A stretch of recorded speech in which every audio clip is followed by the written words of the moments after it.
Hi everyone. In today's discussion, I'll be talking about two important workplace topics: how to respond when employee satisfaction is declining, and how to handle conflict between people in an organization.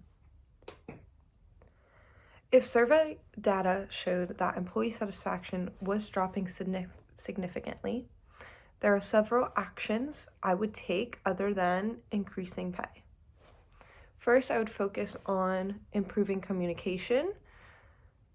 Often, dissatisfaction comes from employees feeling unheard or disconnected from management. Holding regular team meetings, one on one check ins, or even anonymous feedback sessions can help identify specific issues and make employees feel valued. Second, I would work on recognition and appreciation. A lot of employees just want to know their efforts are seen. Implementing programs like Employee of the Month or peer-to-peer shout-outs or just either small incentives for achievements can boost morale without requiring pay raise. Another key factor is career growth opportunities. Providing training programs or mentorships or chances for a promotion can help employees feel like the organization is investing in their future. People tend to stay and feel happier when they see a clear path forward. Lastly, I would take a close look at work-life balance. Burnout can often lead to declining satisfactions throughout the employees. So I would offer flexible schedules or hybrid options, maybe even mental health days where employees can feel recharged and supported without fear of termination for taking a day off for their own sake.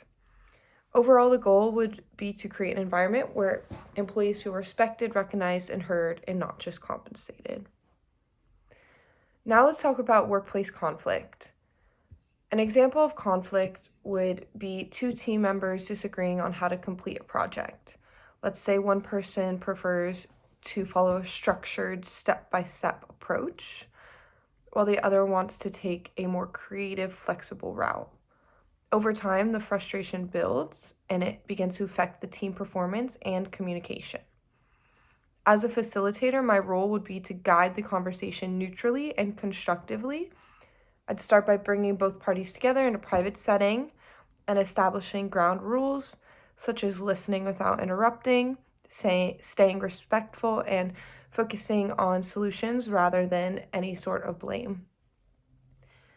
Next, I would give each person time to share their perspective.